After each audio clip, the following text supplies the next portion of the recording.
Hemos estado hablando de los tiempos confusos que en este proceso electoral estamos viendo. Particularmente en esta elección. Yo no tengo memoria de una elección con reglas tan poco claras, lo decía al inicio de este espacio, y con instituciones electorales pues tan vulneradas como las que hoy estamos viendo, tan atacadas desde la presidencia de la República, pero también tan burladas desde los partidos políticos y desde los aspirantes a los diferentes cargos de elección popular. Y para colmo de males, en San Luis Potosí, aunque se retrasó el proceso electoral y pensábamos que con ello íbamos a tener oportunidad de llegar mucho más ordenados, todavía se están poniendo los puntos sobre las IES. Hay una determinación que nos compartieron del CEPAC hace unos días y que tiene que ver con que quienes están buscando la reelección no tienen que separarse de su cargo. Licenciado José Mario de la Garza, ¿cómo ves esta situación? Pues mira, la situación se dio en un contexto local. ¿Sí? Hay que también contextualizar. Se dijo, para las reelecciones, al mismo cargo en San Luis Potosí, te vas a tener que separar del cargo. Se dijo a nivel local. Esa determinación fue impugnada y se llevó a un tribunal electoral. Y el tribunal electoral revisó esto y dijo, a ver, vamos a entender cómo ha interpretado la Suprema Corte la reelección. Sí. Porque esto es importante. Entonces dice la Suprema Corte, en varios casos que han llegado, dice, a ver, la reelección lo que está planteando es que los ciudadanos puedan evaluar el desempeño del cargo de la persona que pretende reelegirse. Que bajo esta premisa no sería necesario hacer campaña, porque su campaña sería el desempeño en el cargo. El cargo, exactamente. A ti por lo que te van a votar es por la forma en la que tú te has venido desempeñando. Eso es por lo que te van a votar. Entonces, la lógica en ese pensamiento, Erika, es que tú te mantengas en el cargo porque lo que tú estás postulando es que te deben de reelegir para que tú continúes haciendo lo que estás haciendo bien. Claro. Entonces, no habría necesidad, como bien dices, de hacer nada más que continuar en el cargo y decir, esta es mi función, yo soy funcionario público en esta posición y pretendo que se me reelija y voy a seguir chambeando. Porque también abandonar el cargo pudiera implicar, desde el punto de vista electoral, que la situación que tú estás dejando a cargo de otra persona pudiera complicarse, pudiera venir problemas, y entonces pues vas a decir, oigan, quieren que reelijamos a esta persona, pero miren lo que está pasando en el municipio o en la diputación. Entonces, también dejar el cargo tiene unas implicaciones electorales complejas. ¿A quién dejo? ¿Cómo lo dejo? ¿Qué va a pasar? ¿Qué va a hacer? Y entonces puede ser que en mi proyecto de reelección, el dejar el cargo en manos de alguien más, que también pasa por una complejidad política, pues me ponga a mí en una posición de desventaja, porque imagínate que al que dejas comete errores o se hacen cuestiones irregulares, pues finalmente el electorado lo que está viendo es la posición a la que tú te quieres reelegir. Entonces lo que dijo la Corte ahí fue, a ver, si una persona se quiere reelegir, no es, fíjate bien, obligatorio, porque también tú podrías decir, para mí, sí, una opción es separarme. Entonces, lo que está diciendo la Corte es, un funcionario que se va a reelegir puede decidir permanecer en el cargo. Y entonces viene esta pregunta, bueno, si va a permanecer en el cargo, ¿cómo se lleva a cabo la campaña? ¿Verdad? Entonces, aquí vienen una serie de reglas muy complejas de decir, pues tú tienes un horario en donde no puedes hacer campaña.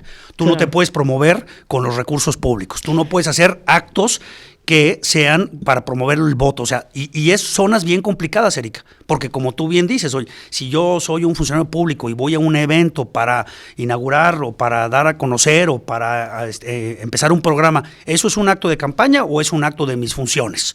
Entonces entras en no está tan claro.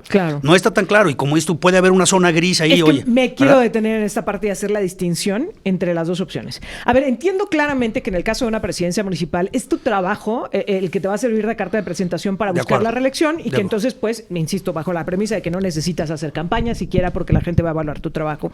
Pero en el caso de los diputados, porque la presidencia municipal es uno al que van a evaluar. Pero en el caso de los diputados locales, a ver, licenciado, me preocupa mucho esta parte porque, a ver, ya los vimos en diciembre entregando despensas y cobijas con el emblema y el nombre del diputado, no del Congreso del Estado. A único venderá con recursos del Legislativo. Llegaron a entregarlo a nombre del diputado. Pero ahí en San Luis Potosí no habían empezado campañas porque estaban en diciembre. Pero hoy ya comenzaron. ¿Qué va a evaluar la gente del trabajo de un diputado? Es decir, ¿realmente vamos a poder evaluar su trabajo legislativo además de ejercicios como Congreso calificado? ¿O va a pesar más el hecho de que el diputado, bajo el argumento de su informe de actividades, esté ahí en la colonia regalando cosas y hablando de lo que según él logró hacer, ¿no? Como esto de, es que le quitamos el cobro a los estacionamientos, es que ya logramos que se transforme a San Luis Potosí, etcétera. Y este tipo de promesas que en realidad pues no son No son. Logramos los impuestos verdes, cuando en la práctica saben que no lo hicieron, claro, pero que van y lo presumen. Sí, en el tema de los diputados y las diputadas, Erika, yo creo que aquí hay, como bien lo señalas, dos temas importantes, ¿no?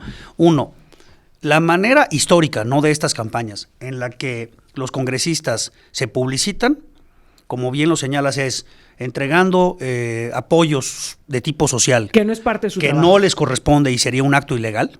Y habría inclusive que accionar a que se les sancionara. O sea, pero eso es una ruta histórica mexicana, ¿no? Sí.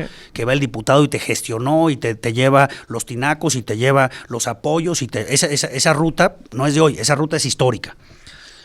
Porque el trabajo legislativo es intangible. O sea, México es un país de mucha problemática, muchas carencias, muchas injusticias. Entonces yo irme a presentar en un lugar marginado, decirles, oigan, logré que se reforme la Constitución, pues es irrelevante. Cuando no hay medicinas, cuando no hay escuelas, claro, cuando los niños se están muriendo de diarrea, pues a mí qué me importa si se reformó una ley o no. Entonces el trabajo legislativo, Erika, tampoco es tan vendible. Claro. Porque es un trabajo intelectual, es un trabajo de discusión, es un trabajo... Debería de ser. Entonces los diputados en México, en este país kafkiano que tenemos, pues agarran dinero público y se van y se promueven, y como dices tú, están los logotipos y están las fotos y todo está estructurado a partir del Congreso. Pero eso hay que decirlo con claridad, eso es un acto totalmente ilícito. O sea, hay que decirlo con claridad. Lo hacen y ahí también hay que decir una tolerancia que esto se haga, pero eso es un acto que en términos de ley, si tú lo analizas en el Estado de Derecho, dirías, oye, tú estás cometiendo un acto ilícito, porque no está en tus funciones ir a dar apoyos a la población, primero. Y segundo, como dices tú, ¿qué trabajo legislativo puedes vender si muchas veces lo que estás diciendo ni presentaste tú la iniciativa, ni estabas en la comisión, el día que fue la votación, ni fuiste o tuviste muchos retardos? Entonces, el trabajo, como bien lo señalas, de un diputado o una diputada, pues es un trabajo colectivo, Erika, que ahí sí tienes razón, ¿no? Quizás el enfoque es diferente. No es lo mismo la reelección de un alcalde que tiene un trabajo de tipo administrativo, que va con el día con día siguiéndose y que lleva una ruta y una pauta y un proyecto a un trabajo de un congresista, en donde pues, tu trabajo se agota presentando iniciativas y votándolas, y ahora puedes utilizar toda la estructura del Congreso, el dinero, los medios, y entonces ¿cómo van a competir los que no son congresistas, Erika, los que no son diputados o diputadas? Creo que aquí la norma tendría que ajustarse para decir, no es lo mismo la reelección de un alcalde que en México está permitida que de un diputado. Y no les podemos dar el mismo tratamiento porque no es el mismo trabajo. En la del alcalde se entiende mucho, ¿no? Lo que dice la Corte. Nada más distinguir, licenciado. Por ejemplo, a los diputados locales se les da dinero para gasolina, para que puedan acudir a las sesiones del Congreso. Incluso se les asigna un vehículo oficial. ¿Qué pasa si los vemos en los distritos haciendo campaña con esos recursos, no? ¿Cómo se le podría demostrar quién pagó la gasolina, si fue de su bolso, si fue la que utiliza por parte del Congreso, ¿no? Y también, ¿sabes qué? Le pones una carga a los candidatos opositores muy compleja, porque hay que estar persiguiendo al otro candidato, buscándole, sacándole fotos, presentándole quejas, revisando la agenda de qué es lo que hace. Todo eso implica una infraestructura, Erika, en términos de competencia, ¿no? Que dijeras, mira, yo me voy a postular, pero voy a estar vigilando todo lo que tú hagas. Porque el que busca reelegirse va a tener todo el instrumento del Congreso del Estado para estar ahí. Y toda la publicidad y todos los espectaculares y toda la infraestructura, y la persona que no está en ese cargo, pues tendría técnicamente, lo que marca la ley es andar persiguiendo a ese candidato que se quiere reelegir para estar monitoreándolo y estarle presentándole quejas todos los días diciendo, oigan, utilizó el carro del Congreso para ir a una colonia a hacer campaña, oigan, está utilizando las imágenes aquí para hacer campaña acá. Pues es un trabajo muy complejo, Erika. Tendrías que tener una infraestructura. El día que tenía que estar en la sesión no estuvo haciendo campaña. Y a las horas del trabajo que le corresponden estaba abrazando viejitas en una colonia. Pues todo eso sí es ilegal, pero también aquí hay que darse cuenta que la elección que vamos a tener este año es enorme y que también pues no hay forma de monitorearlo todo, ¿no? O sea, si tú lo ves a la luz de las normas dirías, pues todo está prohibido, no se puede hacer este tipo de actuaciones personalificadas utilizando el cargo. Pues sí, pero sabemos que en la práctica, pues inclusive las candidatas a la presidencia ahora están utilizando pues, estas entrevistas, estas maneras de publicitarse, que si tú lo ves técnicamente, pues también son ilegales, ¿no? Le van buscando en cómo darle la vuelta a la ley. Todas estas normas que dijimos, vamos a crear competencia igual, vamos a prohibirte que uses dinero público en tus elecciones, pues parece que ya encontramos cómo darle la vuelta, ¿no? Esto me parece gravísimo, licenciado, porque lo decía, desde que se instituyeron como tales los organismos electorales, yo no había visto una elección en donde estuviéramos enmendando la plana ya sobre la marcha, definiendo este tipo de cuestiones, incluso de qué fue violatorio y qué no a la ley electoral. Esto que vimos de las pre-campañas en el el camino a la presidencia de la República. En las federales, ¿no? Sí, ha sido tremendo, pero creo que también marcó una pauta, porque ahora con qué cara vas y castigas y sancionas al resto, ¿no? Esto que le han hecho al periodista Joaquín López Dóriga de mandarle el citatorio de venga y tráiganos la entrevista para poder revisar si hubo promoción o no por parte de la candidata Xóchitl Gálvez, me parece muy penoso, porque cómo vas y le dices eso a un periodista después de todo lo que permitiste en los tiempos en los que se eligieron a la coordinadora de la defensa de la 4T y a la aspirante por el lado de Fuerza y Corazón por México. Y si te fijas lo que pasa con López Dóriga, el citatorio con los 10 o 12 puntos que le piden que aclare, ¿no? En 24 horas, ¿no? De viernes para sábado. Si te fijas, pues eso dibuja exactamente lo que estoy diciendo. La entrevista de López Dóriga, en donde hubo tales comentarios, en donde fue la candidata X, pues ahí hay que atacar, ¿no? Y ahí sí te presentan una queja perfectamente estructurada. Pero muchas otras cosas, como bien dices, que se llevaron a cabo, que pueden tener una trascendencia de mucho mayor impacto, pues esas no se presentó queja. También se vuelve un manejo totalmente discrecional en donde sí y en donde no, claro, en donde gano votos y en donde no gano votos, y entonces estás utilizando las instituciones para, digamos, de una forma conveniente litigar la elección, porque si fuéramos apegados a derecho, Erika, pues tendrías que estar quejándote de todo. Claro. No selectivamente, porque sabías que López Dóriga le iba a dar difusión. ¿Y por qué no se quejan de la radio comunitaria que hizo una entrevista igual? ¿Por qué no se quejan? No, pues porque claro, ¿verdad? López Dóriga iba a romper los papeles y los iba a tirar al suelo. Y eso genera, eso vende. Ahora, hablando de los periodistas, no te puedo dejar ir sin preguntarte esta situación con la filtración de datos de los periodistas que acuden a la mañanera, en donde el presidente lo minimiza y dice, ay, no pasa nada. Sí. Era muy bueno el hacker y ahora resulta que ni hacker, sino que, alguien se fue del trabajo y no le cambiaron la contraseña que había dejado y entonces se vulneraron en las informaciones. Yo lo manifestaba, licenciado, porque sí me parece preocupante, primero, porque no son datos menores. Es decir, en un país en donde se asesina a periodistas en una tremenda impunidad, ahí venían datos que la presidencia, es que yo creo que la gente lo contextualice. Las entrevistas que nosotros hemos realizado, por ejemplo, a los presidentes de México, no han sido como pase usted y siéntese. No. Hemos tenido que vivir una serie de filtros que hoy se mantienen con el tema de la mañanera. Para poder estar ahí, no solo tienes que ser acreditado por un medio de comunicación y acreditar tu identidad, sino que tienes que proporcionar documentación oficial, por ejemplo, la credencial de la empresa o la carta donde te avalan, pero también la copia de tu credencial del INE, donde vienen tus datos personales, donde viene tu domicilio y algunas otras cuestiones, porque ha habido a quienes les han pedido mayores datos, por ejemplo, cuando no está visible el domicilio en el INE, les han pedido mayores datos para acreditarlo, ¿no? Es decir, han presentado hasta comprobantes de domicilio para poder acudir a esa mañanera, lo cual me resulta gravísimo porque están ahí de por medio los registros de todos estos trabajadores de los medios de comunicación. Y ojo, que no todos son López Dóriga, Carlos Loret de Mola y Ciro Gómez Leiva. Estamos hablando de periodistas, por ejemplo, Jonathan Flores ha estado ahí, ¿no? Sí. Periodistas de los estados, de las comunidades que van y que están ahí, cuyos datos hoy pues están en manos de sabe quién. Y entonces tienen acceso a tu domicilio, a dónde trabajas, en dónde te ubicas, qué línea editorial tienes, ¿verdad? Es una información, como dices, sumamente delicada, porque de esas bases de datos, pues yo puedo extraer mucha información valiosa para presionar a periodistas, para intimidarlos, para atacarlos, para matarlos, ¿no? Y cuando la línea de este gobierno... reseña laboral también te la piden. Cuando la línea de este gobierno ha sido atacar a los periodistas, en todas las mañaneras y en todos los días, y luego no sales con la idiotez, Erika, perdón que te lo diga de esta manera, que pues que un empleado que se le quitaron la contraseña, cuando son datos sensibles, cuando hay una ley de protección de datos, cuando pero además, ese es el nivel de seguridad que tiene la presidencia de la República. Entonces dices, o salieron con esta idiotez porque no tenían de otra, y entonces a alguien se le ocurrió decir que a un empleado le cambiaron la contraseña, porque pues, en un país con una estructura como la que tenemos resulta pues poco creíble que eso pase, o te preocupas más porque dices, oye, pues si es cierto, ¿quiénes tienen la información? ¿Cómo la obtienen?